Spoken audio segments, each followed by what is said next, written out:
because this might be the inner chronicle of what we are, and we have to articulate ourselves, otherwise we would be cows in a field.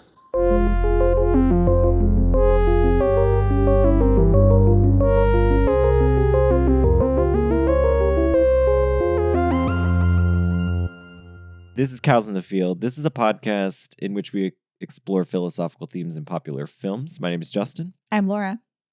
And so this episode is coming out in June, so we figured let's do a Christmas movie in June. That's also a horror film. So we're going to talk about Joe Dante's Gremlins.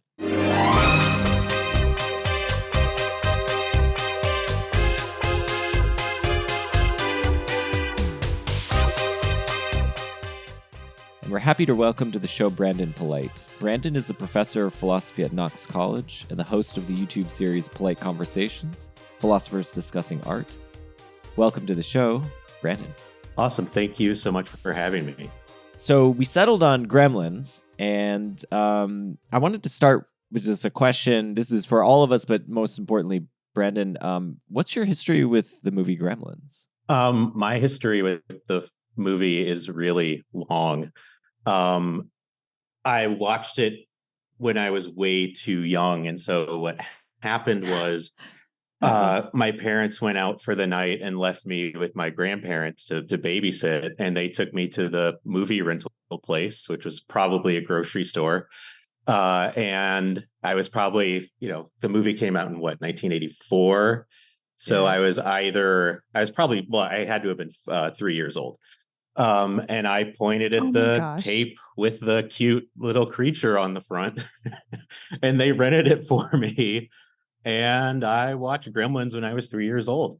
Oh, no. Wait, so do you have memories of that experience? No, I have no memory of it whatsoever. But then when my parents came to pick me up, like my grandparents are like, we watched this movie, Gremlins. It's really disturbing. Like one of them gets, blended up in a blender and like people get killed. My parents were mortified that they let me watch Gremlins, which, I mean, granted, it was rated PG, right? It plus Indiana Jones and the Temple of Doom, both Steven Spielberg related properties, right? That they're what are responsible for the PG-13 rating. And so, had it been rated PG-13, had that rating existed, I don't think my grandparents would have let their 3-year-old grandchild watch that movie. Yes, I think that's right. And so when did you revisit it then? What's your first memory of Gremlins? I mean, I was still relatively young. It had to have been from watching it on television and watching, bits and pieces here and there over the years. But, I had Gizmo and Stripe, like action figure type things. I had the Shrinky Dinks of Gremlins. I had like the Play School, like color form, like where you have like the little like vinyl peel off things that you can move around on the scene. And it was Billy like having a snowball fight with Gremlins, I'm guessing outside of the high school. So yeah, like it's like ingrained in, my memory from early childhood. Did you ever have the stuffed Gizmo? No, I never had like the stuffed Gizmo. So when I was born in this year in 1984, and my dad must have just seen the movie, and so the gift that he brought to the hospital when my mom gave birth to me was a stuffed Gizmo. So my first toy was a stuffed Mogwai. Your mom always tells that story like kind of pissed. Yeah, still. I don't think she's was happy about it. Yeah, she's like, he's not gonna get a teddy bear, like a normal thing. Like he got him a fucking she's like, I don't even know what the thing is. She didn't know what it was. And I had it for a long time, and I was also confused by it until I saw the movie, and then I was like, oh, this guy's pretty cool. So he's so cute. He's the hero. Yes. And he's a little kid too, really. Like, I mean, I guess the Gremlins get up to more stuff, but still Mogwai gets up since, he makes some mischief in a way that felt very childlike to me. Familiar to me as having a toddler in the house. Yes. And so, Brandon, so is this a film you like revisit regularly? Do you come back to this movie? Do you like it today? Yeah, I mean, it's been at least a decade since I've watched it, and and rewatching it, prior to our discussion, the special effects are really not great. In general, the broader themes of the movie, I don't think cohere. I think they try out different things and then don't really, follow through on them. But it's just a really, really, really fun movie, right? It's anarchic and deeply enjoyable. Well, on the special effects, let's talk about that. I thought some shots were fired. I, I actually think I really like the practical effects. There are, I think, I could see where maybe there's some questionable stuff, but I kind of like how limited it all is. How basically every time you see a gremlin or mogwai, there has to be it's in a weird position because there has to be a puppeteer underneath it, like moving it around, and it kind of moves in a janky way, but it feels so tactile, and I like that about the special effects. Yeah, there's only one stop motion sequence, I think. Yeah, I think there's one or maybe a couple points where there's stop motion and it looks a little weird, but I also kind of enjoy. I know you love practical effects and stop motion. I guess Dante had said that they were thinking about doing the whole thing in stop motion and then realized it would take them 3 billion years to make it if they did that, because every shot has a gremlin in it, basically, right? Yeah, just the movie theater scene would take, a year and a half. Yes, if not a decade. I actually wonder how they did that, because my suspicion is that they didn't actually make that many gremlin puppets.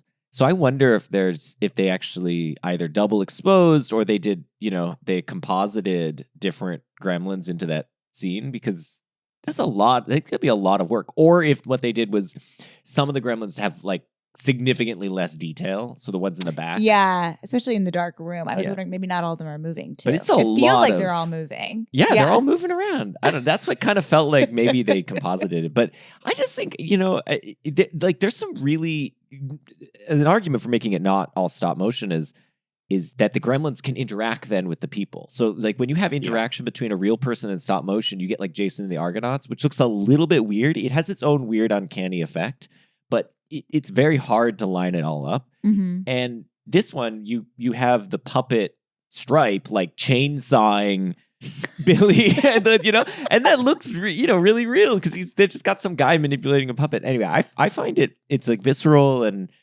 intense. Anyway, it amplifies the horror, definitely, right? Especially the scene where the Billy's mom is protecting the house from the gremlins and protecting herself from them, right? Like, it's genuinely anxiety inducing. Yeah, it's really terrifying. I mean, and let's talk about this. So I think one of the fun things about this film is it has this kind of genre bending element to it. So there's it has elements of a kind of family comedy.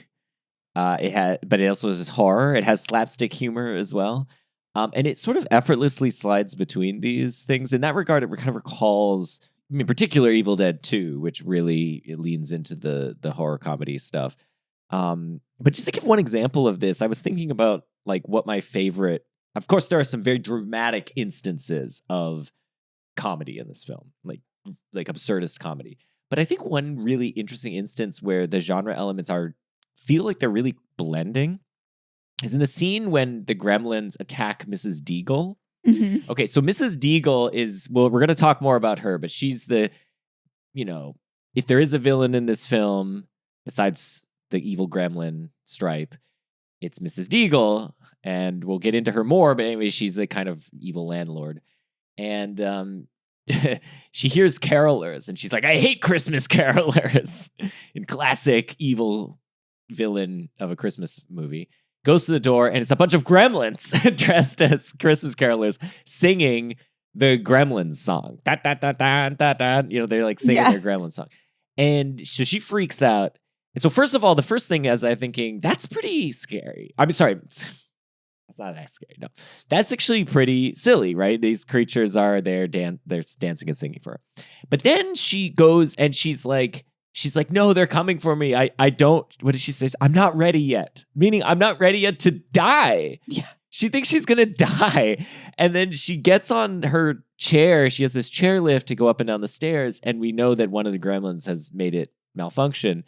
And so in this moment, I think it's actually pretty horrifying. Like, she thinks she's about to die, be killed by these gremlins, and then she jumps on the chair, and then we have this moment of slapstick comedy again, where the chair rockets her so fast that she goes flying out the window of the house. So I think there it's ping-ponging back and forth between comedy and horror and comedy and horror, and I think the film just does that really well. I feel like that's a real strong suit of Joe Dante.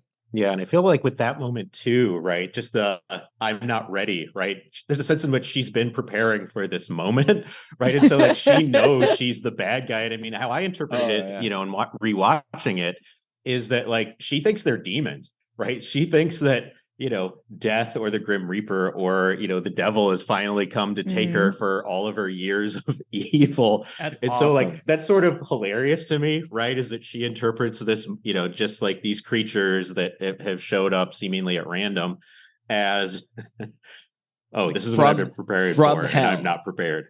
They're going to drag her corpse to hell. Yeah.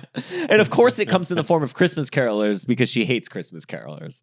Yeah, that's great. Yeah. But I mean, the other really dramatic example of this is the bar scene with Phoebe Cates. And which is just completely ridiculous.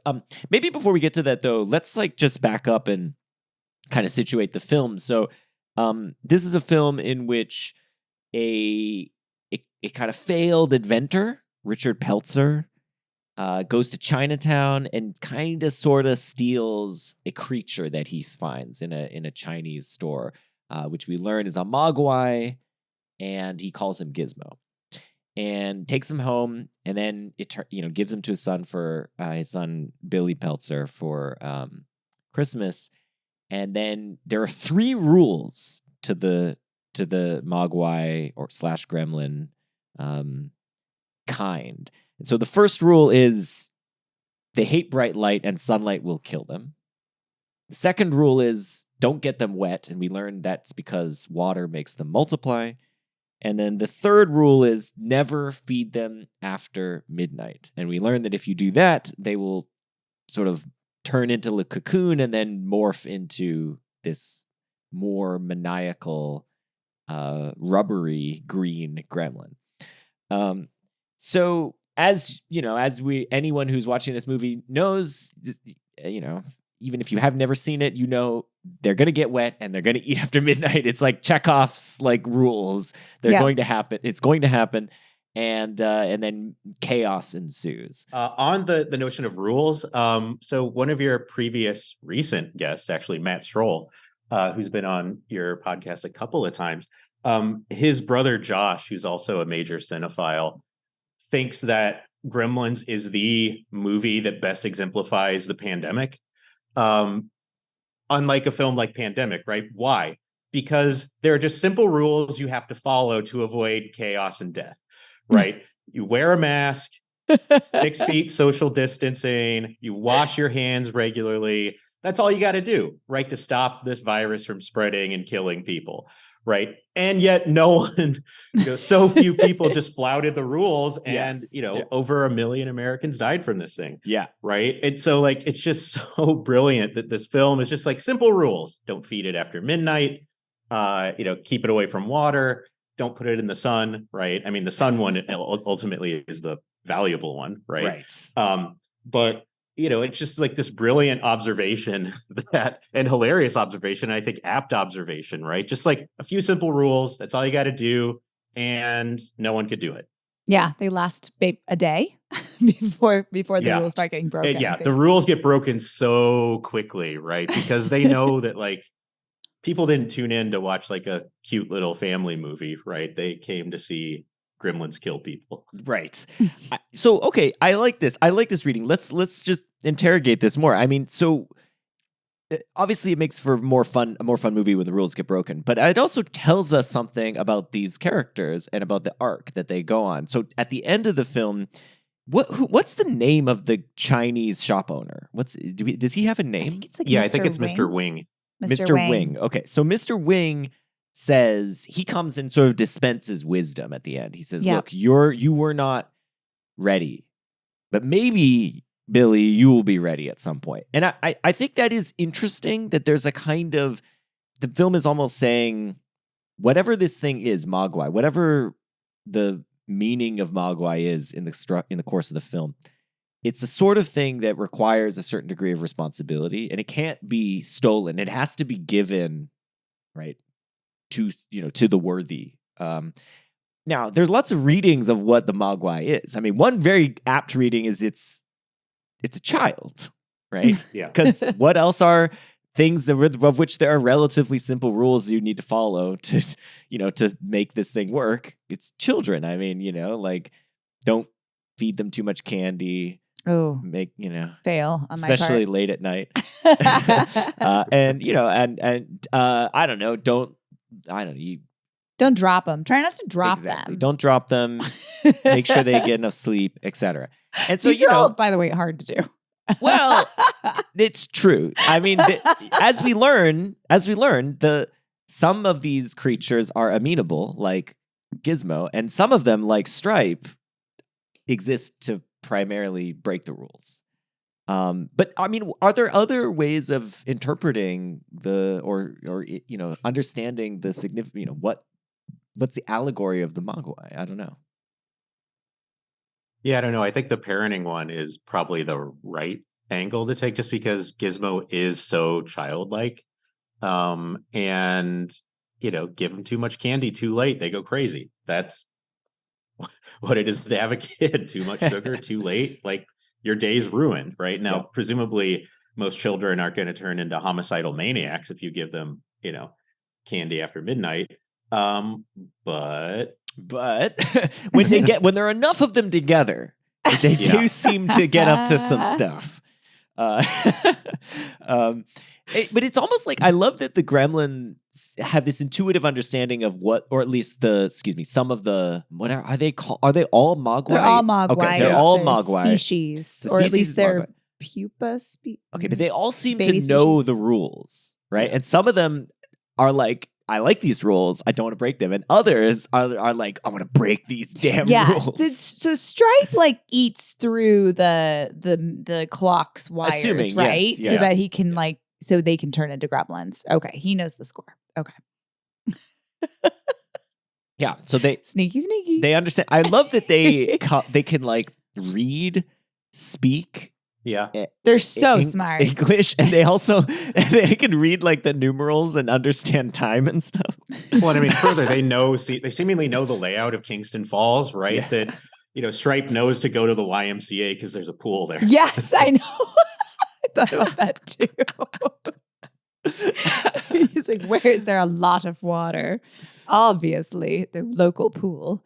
And he sees the sign for candy, and he's like, candy. Yum, yum. Yum, yum. Yum, yum. That's one of my favorite. Oh, my gosh. Yum, yum. Another sort of way of setting up the film is to sort of think about different conflicts and dichotomies that arise in the film. So, obviously, one that we've been talking about is Gizmo and Stripe. One is the lawful good, and the other is the chaotic evil, to use D&D terminology.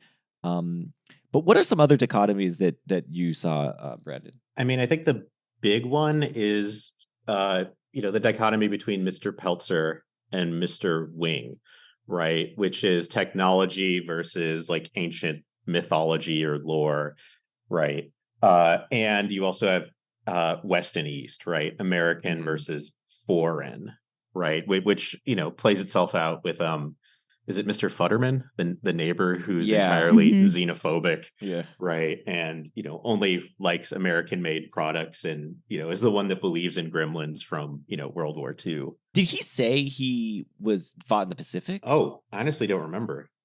Because I mean, that would even make this add a whole other point on that xenophobic twist, is that maybe he really did. These things are Asian. They're from China, basically. And he may have actually, suppose he fought in the Pacific, and maybe he met a real gremlin. Met a real gremlin. He's been telling us the whole time. It's a little bit like in Independence Day, the Randy Quaid character. Yeah. Kind of has the same kind of vibe. Yeah, and I mean, further too, with the World War II thing, Billy's car is a Volkswagen Beetle, right? And so Right. it's German made. And so, another reason for Mr. Futterman, the World War II vet, to, like German made products are untrustworthy. What do we make of this? Because I think like one read of the film is, we're not vindicating this guy's mindset because he's just like some kooky racist guy. And the characters kind of treat him like that. Like Billy and Kate are, they're just like, he just wants someone to talk to. I think that's what Kate says. Yeah. That's all, but like, we don't really believe any of this stuff. But the problem with that reading is that he is vindicated by the film. So where does these gremlins come from? They come from Chinatown.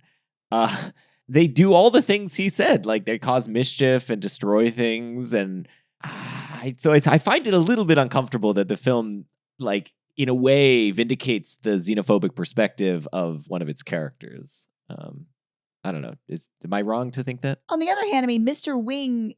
It's sort of because of the like capitalist American side of excuse me, Mr. Peltzer, that we end up with all this trouble to begin with, because Mr. Wing, the east side of these things, wants to, he understands the power of the Mogwai and he's protecting he's being careful about it. And it's because like Peltzer, is just like, everything costs money. I give you money and I get what I want. Then, hey, we should get it wet again because like, I bet every kid in America would want one of these. That's true. Right. And so I don't necessarily think that it's like, from the movie's perspective, the Chinese's fault or the China creates or the East creates mayhem. It's like, it's the Americanness of Kenmore Falls, Kentville. What is this place called? Kingston Falls. It's Bedford Falls, essentially, right? But on that reading, though, I mean, the Mogwai is still of Chinese origin, right? Okay. All right. And so on that reading, it's like it's the melting pot that is the cause of chaos. You take the Chinese thing and you put it in the American context, and you get chaos. So if on that reading, we should all be isolationists. Yeah. Okay, problematic. I don't know. All right.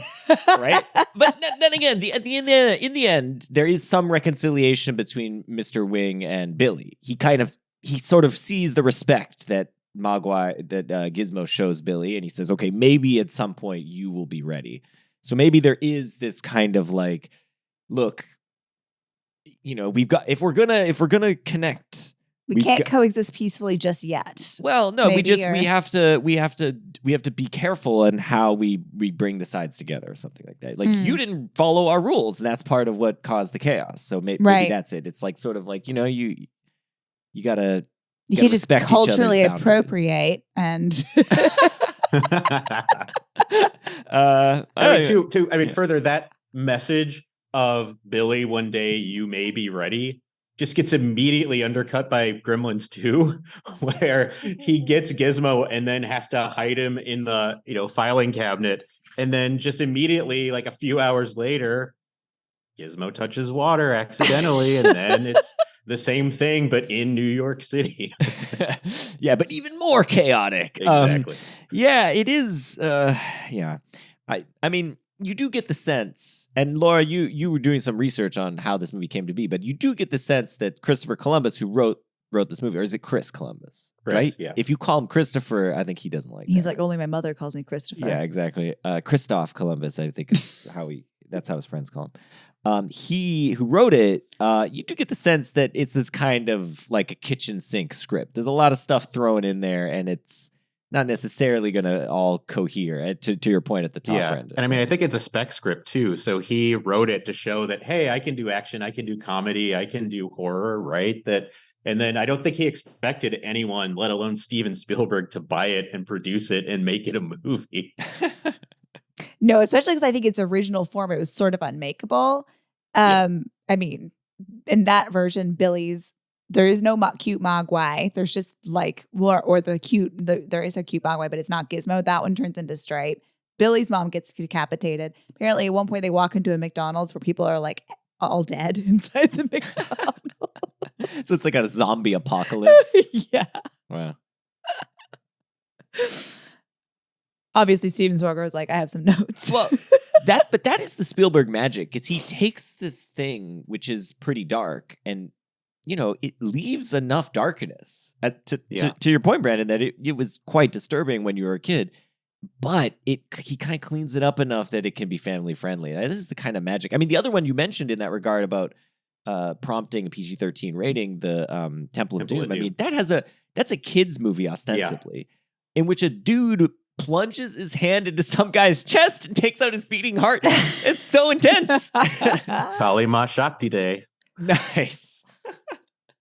That is very, but Spielberg is the master of being able to balance on that razor's edge of whether this is like kid friendly or not. I had also read that Dante talked about this experience as being really fun for him because he had sort of like the umbrella of Spielberg.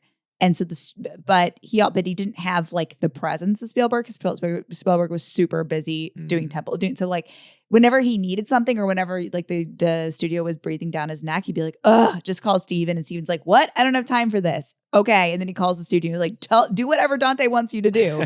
And so he kind of like had somewhat of a free reign while shooting. Although I guess, then at the end, Spielberg did have some notes, like he wanted to take away the daddy Santa Claus scene. Okay. For example. Should we, before we get to that really quickly? Okay, yes. Just so we don't, because we have to talk about that. Yes. This does not belong in this movie. Anyway, but I just want to mention one other, maybe there are more, you guys, but I just want to mention one other dichotomy. Yes. Think about this movie in terms of oppositions that are being contrasted. I think a real through line to this movie, which is not particular to this movie, a lot of movies around this time and in the 90s had this through line, is careerism versus just like chilling, right? Like chilling with your hobbies. So some examples of this. Billy is an artist. He has got no money. He lives with his parents, right? He's a comic book artist. His friend is named Gerald Hopkins. That's Judge Reinhold's character. Okay. This dude's like a careerist loser, right? He's got like a cool apartment and he's got cable and he tries to like hit on Kate and she just rolls her eyes. He says he's a stereotypical 80s yuppie douchebag. Yeah, yuppie douchebag. Exactly. And so, okay, so that's like one instance of this. But another instance of this is like Billy's dad, Peltzer, Dad Peltzer, versus like Mrs. Deagle. So Mrs. Deagle is obviously this, money grubbing landlord, and his dad, Richard Peltzer, is like all he wants to do is make these silly inventions, which obviously don't work, and everyone just has to tolerate him.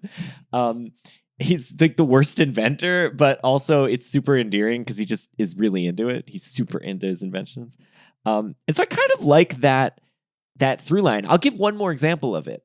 I kind of think Gizmo and Stripe fit this vibe. So Gizmo, we always see him just like curious about the world. We first see him in Billy's house, like chilling on the piano and singing. And then whenever once the other Mogwai show up and they're getting into mischief, we cut over to Gizmo and he's just rolling his eyes because he just wants to chill with his comics, or whatever, or play his trumpet and they're spitting on him and so on.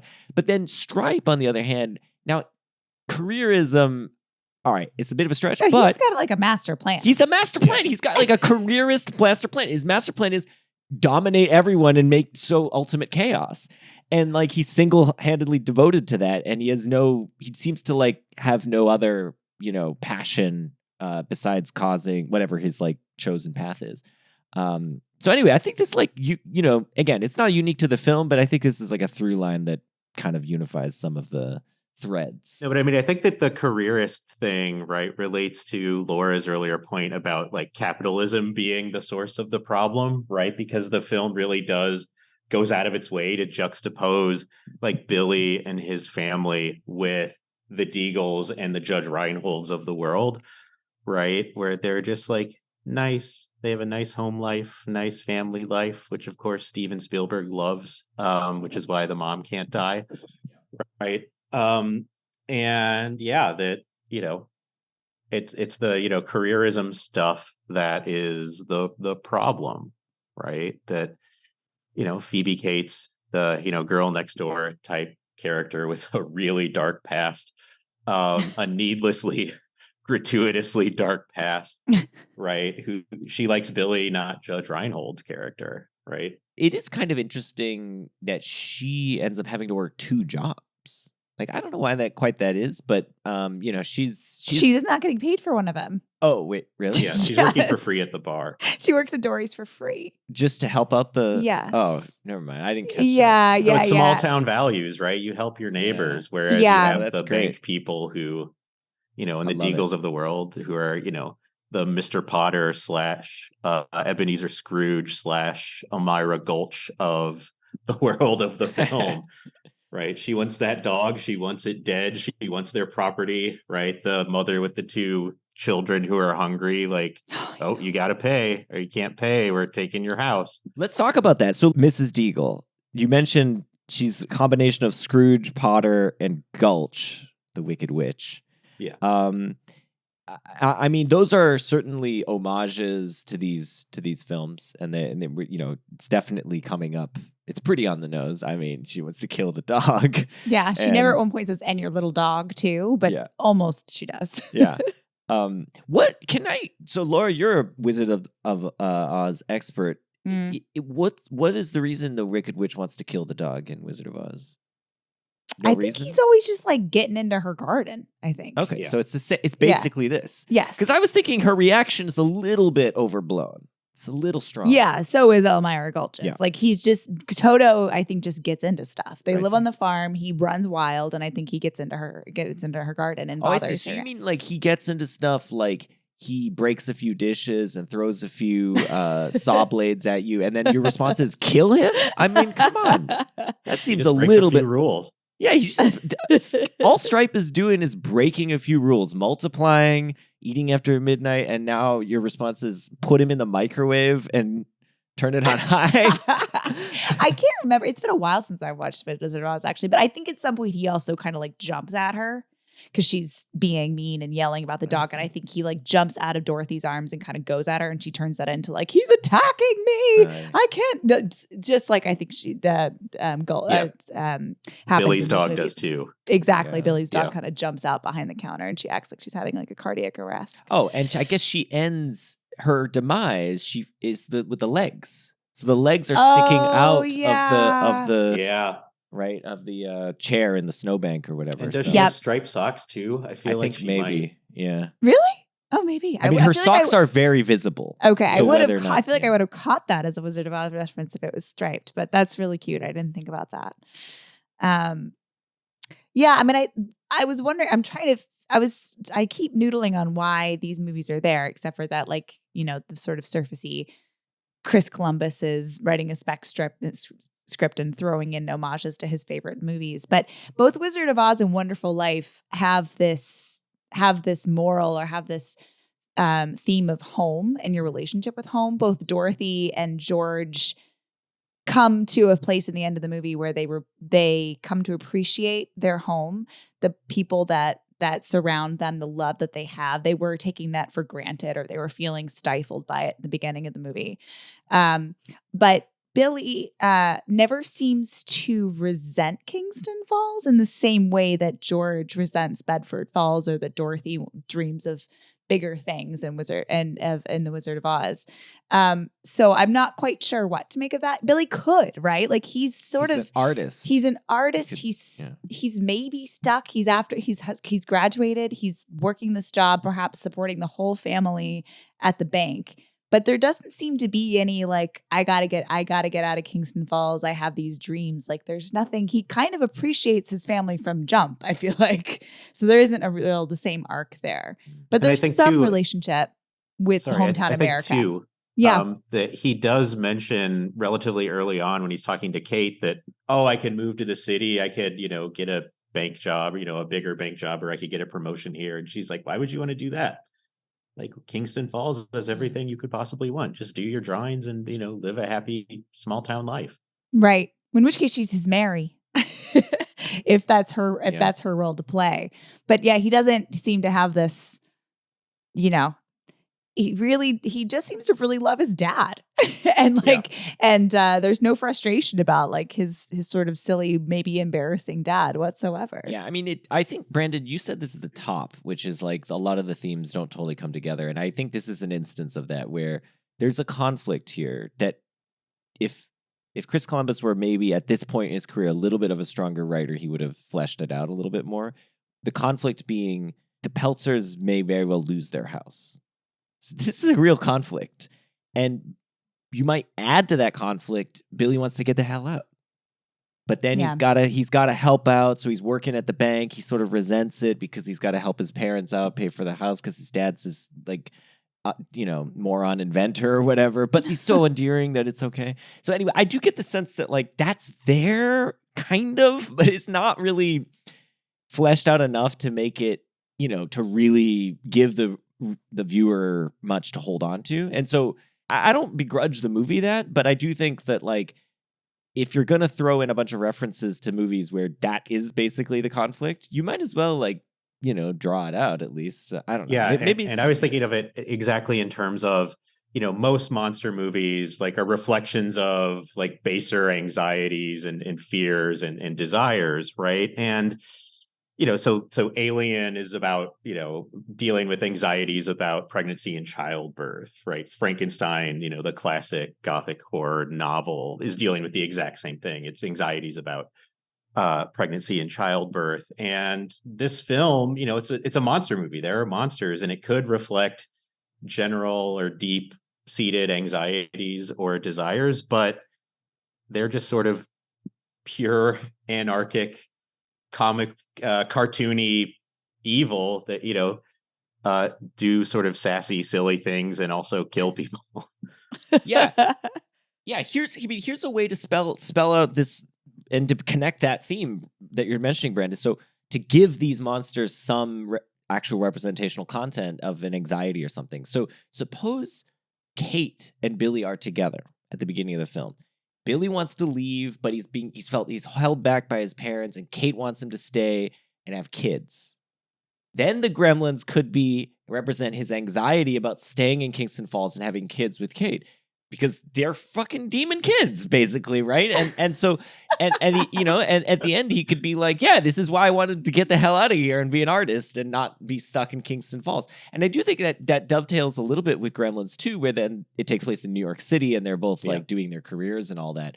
But anyway, that would maybe enrich the film a little bit, but anyway, I actually I don't know if it matters that much. That's what I'm like saying this out loud, and I'm like, then maybe it doesn't really matter, but it would at least give some content to the monster. Yeah, and I mean, one thing I will say is that the movie sort of stays very sophomoric, and that's kind of what I like about it. Is that it doesn't have depth really at all, right? I mean, we could see like sort of what they're going for of small town, big city, capitalism, small town life, East, West, the xenophobia stuff. And it just doesn't develop them into anything of any real intellectual substance. And it's like a B movie in that sense, which I think it very much is a B movie. The violence is cartoony, right? Chuck Jones, the, writer, director of so many classic Looney Tune, cartoons, is in the movie. Right. And he's in the second one too. He's the guy in the bar that Billy's showing his like comics to, and is like, "Oh, these are really good," right? And so it's just because I think Joe Dante just really loved Chuck Jones's stuff. And I mean, he got Chuck Jones out of retirement, and the very beginning of Gremlins 2 with the little Daffy Duck and Bugs Bunny cartoon, that's Chuck Jones coming out of retirement, because Joe Dante asked him to.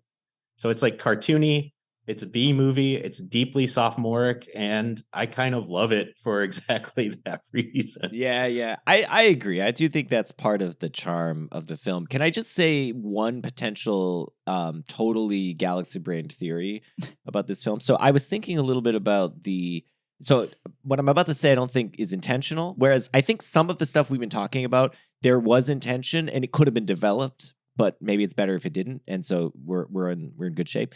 But here's the thing that I don't think is intentional, but I think is kind of a quirky way to think about the film. So, I was thinking about why the Gremlins are watching Snow White and the Seven Dwarfs. Mm-hmm. So that they end up dying in a theater where they're watching Snow White and the Seven Dwarfs. And it's like, why that movie in particular? And so I think, Laura, you said maybe it has something to do with, or Joe Dante said he just liked could you just say what you thought? There's two things. One is that Dante just loved the idea of the Gremlins being moved by Snow White because it means so much to so many people, and like these figures of chaos and evil are still just like stopped dead in their tracks by the power of the movie of the movies and Snow White in particular, and how charming it is. The other thing is that when creating the Mogwai creatures, they were thinking about the dwarves. Okay, so this makes what I'm about to say less insane. Okay. Because insofar as they're thinking about the 7 dwarves, and I think they that sing, there is they have different personalities. There is some connection there for sure. I was thinking about, so some people think that the 7 dwarves are named after the 7 deadly sins. Okay. Okay, so like for instance, Sleepy is sloth and Grumpy is wrath, blah, blah, blah. Okay, so. What is sneezy? That's what I was wondering. Don't know. I don't know. But there's, it's this is like a theory. Okay. Okay, but then that got me thinking, okay, so of course the Gremlins are pretty evil. So maybe the Gremlins they represent a kind of sin. And there is an original sin in this movie. Eating after midnight? No, it was Peltzer taking the Mogwai. Oh. Right? Knowing that, I mean, the kid is selling it to him, but he knows that he's really stealing the Mogwai. Yep. So there's an original sin. And what happens at the end, you might think, is okay, so humanity is inherits this original sin from the theft of the Mogwai. But who redeems them? The Mogwai. Because in the end, it's Gizmo who actually saves the day. And the way he saves the day is actually kind of interesting. So he doesn't do so by committing suicide, but he does basically endanger himself, right? To kill Stripe, Gizmo has to open the blinds, right? To release the sun, which effectively would also kill him. So in a way, he sacrifices himself. He doesn't die, but he puts himself in mortal danger. And so you could think of this as a Christian allegory, where where the Mogwai is Jesus, and right, who it's been, and Stripe is Satan. So anyway, I'm just throwing it out there that I mean, I think Joe Dante might have had this in mind when he was writing. You think so? Sorry, once I clocked that Gizmo is Jesus, I lost it. Oh my God. Sorry, anyway. That might top your Mighty Ducks Marxist read. Yes, maybe, yeah. Anyway, it's a kind of weird way to think of it, but I did think it was interesting that it is Gizmo who saves the day, like in the end, because Billy is about to get killed by Spike. He's pure of heart, and he's been watching a lot of Clark Gable movies. Yes. It's been amping him up. Yeah, I mean, I think one thing that's interesting about Gizmo is the fact that he is so pure and innocent, and yet his offspring are just evil, right? And he sort of is pretty aware of that from the beginning, like, yeah, right? So I don't know how, like, this pure of heart, innocent being generates these, asexually reproduced in the way Jesus himself was. Yeah. Yeah. He's Jesus and Mary. Yeah. Wow. Yeah. I didn't think about it this way until I was reading a 2014 article by Keith Thiffs about this, but he's pointing out that all the like bad behaviors of the Gremlins are like aping. A lot of them are aping just humans, right? They start smoking immediately. They start drinking. They're vices. They're vices, right? Yeah. Which I love this idea that like there's just people suck. That's kind of what Mr. Wing was saying. He's just like, you guys ruin everything. Yeah, Americans in particular. Americans ruin everything with your Flashdance films. Right? They're just absorbing culture, but like the worst aspects of culture. They immediately get tiny working guns. Where do they get the tiny working guns? It's bananas. I do, yeah. And one thing, I mean, you mentioned Flashdance. One thing worth noting is that the dude who wrote the song Maniac for Flashdance wrote a song for Gremlin. Michael Sembello, that dude, he's the king of the 80s. Wow. Amazing. Do you know what song that was that he wrote for Gremlins? Oh, it's I don't even know. I mean, it may be briefly in the movie itself. It's probably when like the one gremlin is flash dancing. Oh, okay, yeah, that makes sense.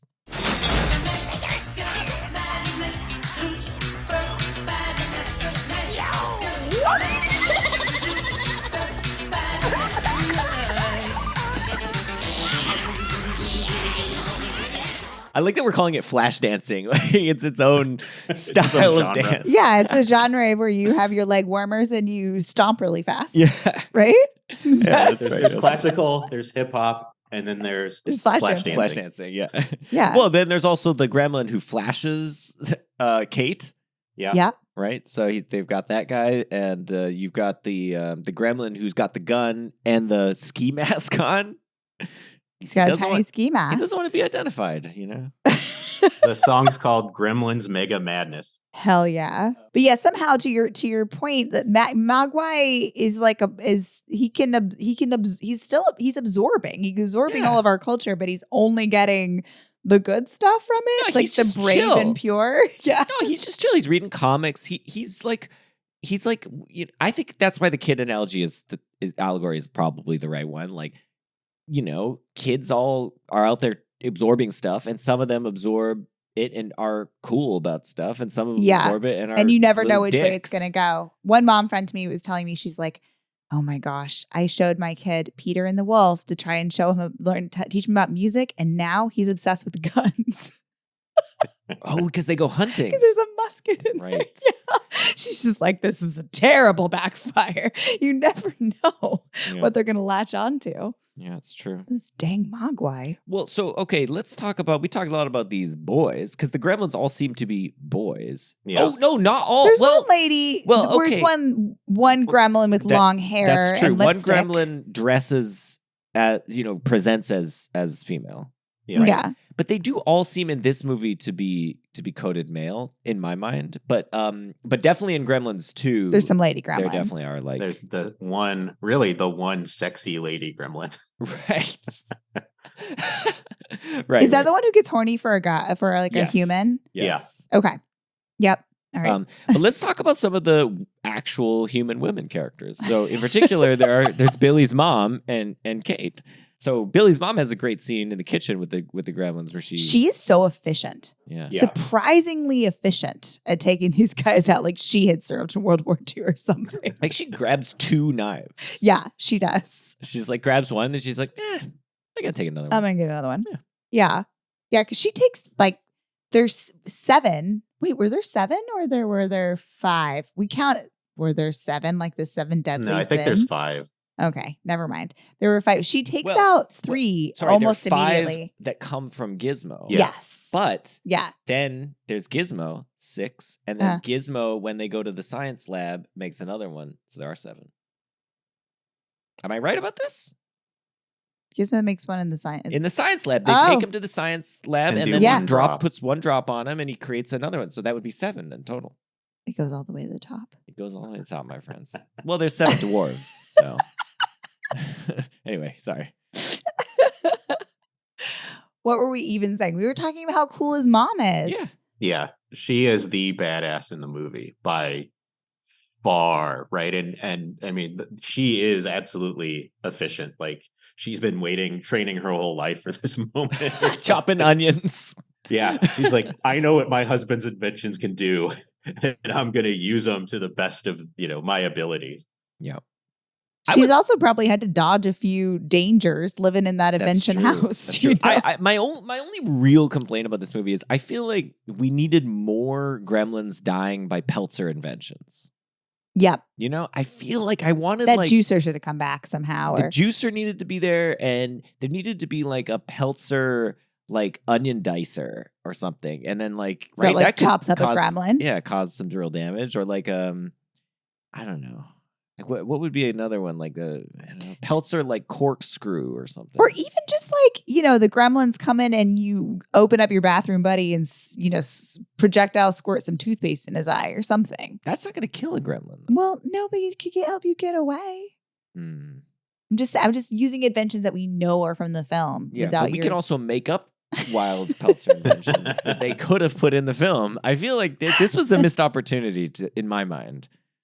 Agreed. I mean, you're kind of describing Home Alone in a sense, right? Like the Gremlins come to the house, which is, of course, Chris Columbus directed, right? The Gremlins come to the house, and then it's, what other ways can we kill them?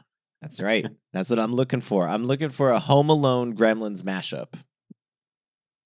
Maybe the 2023 Gremlins TV show will do that for you, Justin.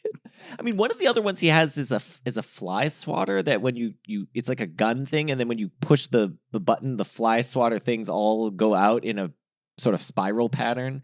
Like, I guess taking out flies. It's like a propeller, all around. Yeah, a propeller. So that could have been tape some knives onto those. Exactly. Yes.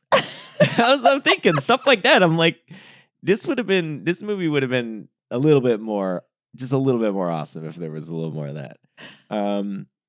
Definitely what you don't want though is what is it? Super Soaker. That would be bad. Super Soaker of Gremlins, not good.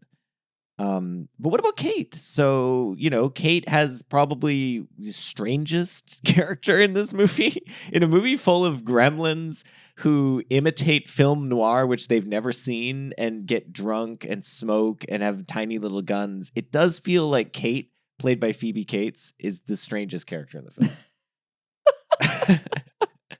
Oh, yeah, by far. And I mean, she's able to hold her own in that bar with all of those gremlins, right? They don't kill her then because she's, the one giving them the beer and, lighting their cigarettes and so forth. Yeah. But yeah, I mean, she is just a weird character with just the darkest backstory.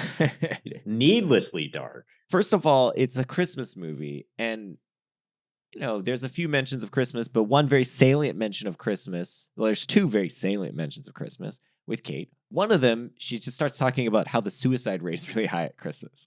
And Billy calls her out. He's like, isn't Christmas fun? And she's like, no, fuck Christmas. It's like people are opening their presents. Other people are opening their wrists. Yeah. Come on, are you kidding me?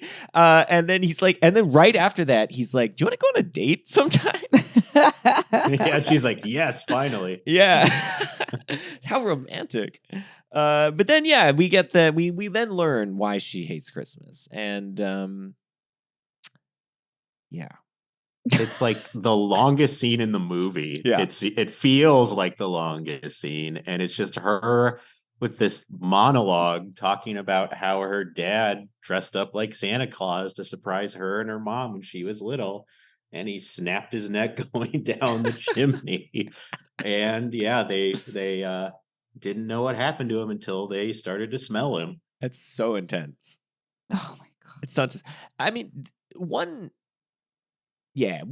thing is like for the kids though is like I think I didn't even clock any of this when I was a kid that watched the movie. No, I didn't think about. I just like zoned that out because I'm waiting for the Gremlins to come back. But so in some sense, it's super dark, but it's not contributing to the darkness for kids. I don't think kids are focused on how that is actually probably the way darker than anything that happens in the film. Yes. But also, why is it in the film?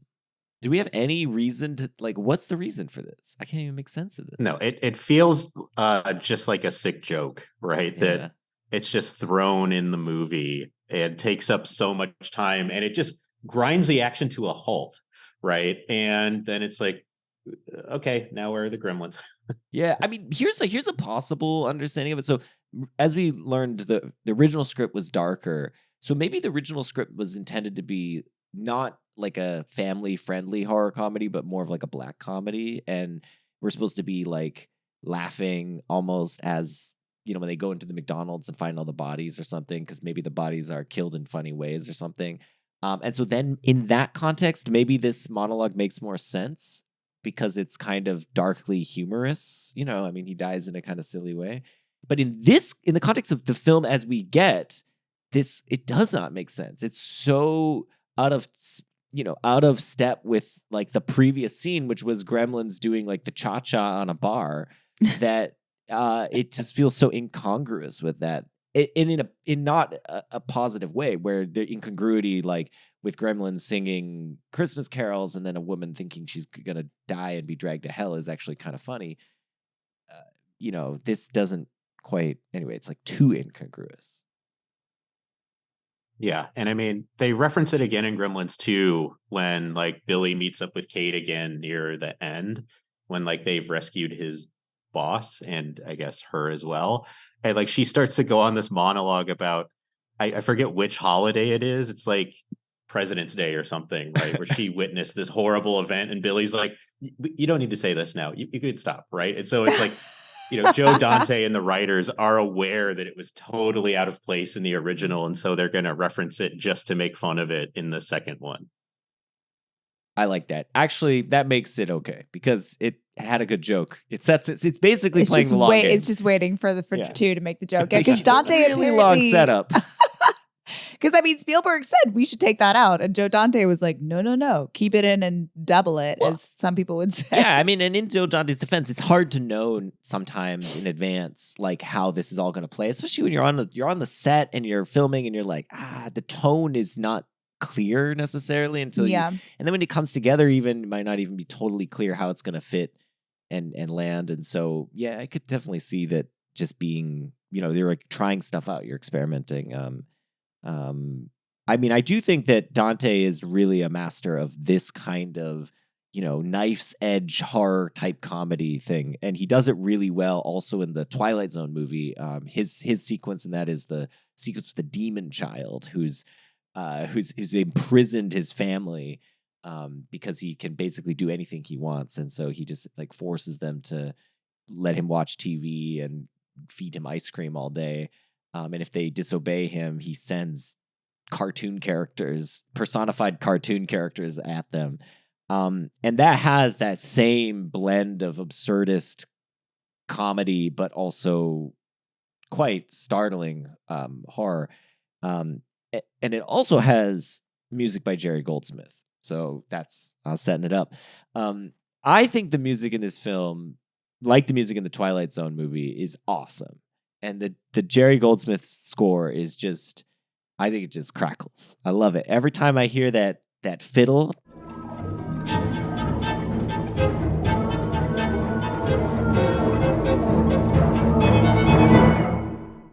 But did you guys like the score? I feel like it's so integral to the film. Yeah, and I love too that Gizmo gets his own theme. That's sort of this innocent, sweet that he gets to coo, right, as he's singing.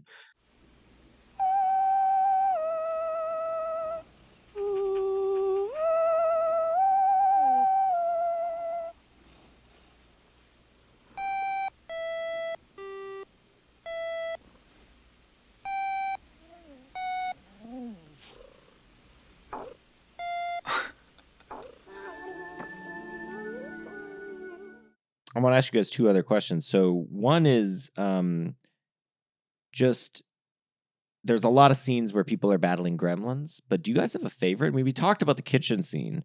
There's a couple other ones. There's one that we haven't talked about. Actually, we should mention this, which is the scene in the school where the teacher, I don't know, I forgot his name, who's the only black character, and also, by happenstance, the only character who dies. He's the first character who dies. I think Mrs. Deagle dies. I think does she die? Okay, it's implied that other people die, but he's the first character that dies, and of course, it's the black guy. Yeah. Unfortunate. Yeah. But this is still a pretty harrowing scene, right? I thought that was a great scene. But anyway, did you guys have a favorite Gremlin battle scene? I'll just mention a couple other ones. There's the kitchen battles we talked about. There's the movie theater, and then there's the final department store scene. Those are some of the big ones. I like a good 80s mall. We're going to use every store and all of the stuff. We're going to be in the toy store, and we're going to see a little AT, and then we're going to be at a sports store, and he's going to be like using the tennis ball launcher. I like that. I feel like that's like a subgenre in itself, right? We're stuck in a mall and we're using all the stuff. Mm-hmm. Yeah, I feel like the final one is the most harrowing and the most significant. I do love the scene in the kitchen with the mom. She is just such in control, in a really surprising sort of way, and is just efficient at killing these things, right? Yeah. Just like, yeah, toss them in the microwave. All right, let's put them in the blender. Okay, now we stab. It is one of those things where I feel like because I saw this movie when I was young, that I always had lodged in my head that if there was a gremlin-sized creature and I was near a microwave, yeah, that's what I'm doing first. I'm putting him in the microwave and I'm turning it on high. It's pretty gruesome. I mean, actually, just speaking of gruesomeness, that part is incredibly violent, and so is the finale where Spike is exposed to sunlight, and then Indiana Jones style melts, Oof. and it is really intense. Like that's the part I think that if I was a parent, I would be concerned. Yeah, because also he's giving birth to at the same time, right? Right. He's in the water. The sacks of the other gremlins are forming on his back, ready to jump out, and then he's fried by sunlight at the same time. Like, it's so disturbing. And then, of course, we get the moment where the monster isn't quite dead, and his skeleton jumps out at Billy one final time before he finally melts in the sun. There's so much. I feel like it's so disturbing, partly because it's so anatomical. Like you see the sinews of his muscles as the flesh is sort of dripping off, and then at the end you see the bones, and the bones go from being hard to being soft. Yeah. And there's something like really weird and uncanny and icky about that. I don't know. It weirdly didn't disturb me that much as a kid, but when I think about it, I'm like, yeah, I should have been I should have been disturbed by this. Like, it's really gross. I mean, the final thing is like he's melted, and then like whatever is breathing is still breathing. Yeah. There's like an air bubble that's coming up. And it's like yeah, the goo really is still intense. Pulsating. Yeah, it's still some part of this thing is still alive. Or it's still animate. And it's quite gross. And I mean, maybe we were traumatized by it or scarred by it, and we just don't realize it. Yeah, it's true. I remember the Indiana Jones one and being quite scarred by that. Whereas this one, I was like, ooh, but weird. But that one got me worse. But I think part of why is that it happens in real time. This you do, it does it with cuts.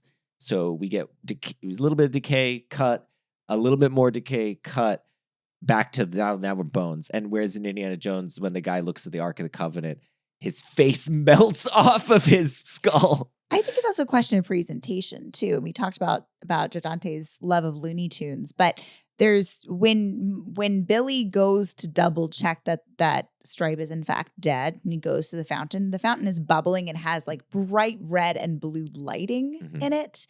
That looks so cartoonish, so over, so unrealistic that I think that kind of presentation helps you when you see that skeleton. It reminds you of when you see like somebody get, a character on Looney Tunes get incinerated and turn to bones and turn to ash and fall. It's not like that context is not disturbing, whereas the presentation's different in Indiana Jones. And I think also the fact that it's not human probably helps that too, whereas the Nazis are human. Yeah. So like, oh, that's what's under my face. Oh, exactly. Yeah, exactly. All right. So final question. This is the $1 million question. Okay. Gremlins 1 or Gremlins 2? So Brandon, do you have an opinion on this?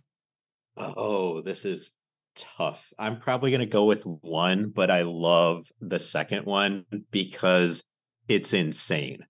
It is the most insane movie possibly ever, right? That Joe Dante just leaned into all of the cartoony, over the top, campy stuff from the first one.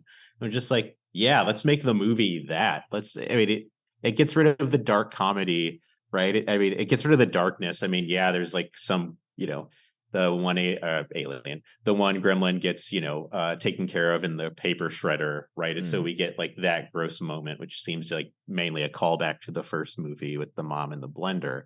But then everything else is just over the top, campy, cartoony, right? And there's, and it's not just that the gremlins have like separate personalities. They're like separate species or subspecies of gremlin, right? We've got the spider one, we've got the bat one, we've got the lightning one, we've got the dumb one. And the super smart one who like somehow he what does he end up doing? He like hosts a television show or something. Yeah. Anyway. And then, he leads them all in New York, New York. That is one of the best parts. It is. Yeah, I don't know. I think you're selling me on Gremlins too, Brandon. What about you, Laura? Oh gosh, I've seen Gremlins now. Gremlins 1, I've seen it twice. I think in Gremlins 2 only once. I see. So, I'm not steeped in these in the same way. Even though I think we sort of came to the conclusion that not everything coheres in this one, I really like the snow globe Christmassy feel of Gremlins 1 and how Joe Dante's sort of playing with like our impulse to be like, we both kind of maybe feel nostalgia for this and also kind of want to shake that snow globe and like just set it on fire and like throw a few gremlins in there too. I like that feel. And I like that it's got this like, I'm in a Spielberg movie, but everything is like slanted and strange. So I'm voting for Gremlins 1. I think these are great points, and I think they're both really good movies. And I think Joe Dante is, weirdly an underrated director. I mean, I was looking at his filmography, and dude kind of doesn't make movies that often. And he does TV still, right? He's doing TV, but it just feels like someone of his sensibilities ought to be making movies, and especially during the aughts. I mean, he made 2 movies, and I just feel like, I want more Joe Dante in my life. So if you're listening, Joe Dante, make another movie, and we will go and see it. Make Gremlins 3. No, just do something else. He's doing 1 episode of Gremlins 3. Right. The television show. Yeah, I'm not gonna watch that. Sorry, Joe Dante. What is the television series gonna like premiere on or be broadcast on? I don't even know that information. It was like Laura told me like 2 nights ago. She's like, "Oh, there's gonna be a Gremlins TV show," and I thought, "Cool, I'm never gonna watch that." It's just funny because we like, we're not covering movies on purpose that have TV runs. But it has happened. But it's happened now. This is the 3rd time at least. So Lord of the Rings, it came out right when we did that series, and then Willow and Mighty Ducks. Wow, which is not one we've covered on this show, but on 92. I mean, I think what that actually speaks to is just that we're of the generation that TV shows are mining for content. A lot of the reasons we pick movies on this podcast is like films that one of the 2 of us has some connection to from our childhood. And lo and behold, now millennials are like have money to buy stuff, so we're stuck at home because we have kids, and so we're streaming a lot of stuff. Yeah, they're gonna just pump nostalgia baiting content into our brains, unfortunately. Anyway, rant over. Brandon, thank you very much for being here. So tell us a bit about your show, Polite Conversations, which I think is fantastic and people should listen to. But where tell us about the show and where they can find it and hear it and so on. So right now you can find it on YouTube. Over the summer, I'm hoping and planning to turn it into a podcast. So just put up all the audio in podcast form, since I have 54 episodes presently that are videos on YouTube. Just look up Philosophers Discussing Art on YouTube. And it's a series where I talk to other philosophers, typically those who work in aesthetics, about their work in aesthetics and issues in aesthetics. And it's, we canvas all sorts of issues. So, not really so much the fine arts, although we do some of that, but there are fantastic episodes on street art and memes and perfume. And it's, really fun and really rewarding. And, I hope people check it out. Fans of this show will enjoy Brandon's conversations. Brandon's a very good interviewer, and the topics connect to the kinds of things that we touch on in very fleeting ways in this show, and they go in much more depth on Brandon's show. So I highly recommend it. Brandon, thank you very much for being here. This was a real pleasure. Awesome. Thanks. This is fantastic. And we are at CowsPod on Twitter. You can find us on the web at cowspod.wordpress.com, and you can buy a shirt with 2 cows on it at cowspod.threadless.com. Coming back in 2 weeks, we will be hanging out with returning guest Emily St. James to discuss the film Tar. All right. Thanks, everyone.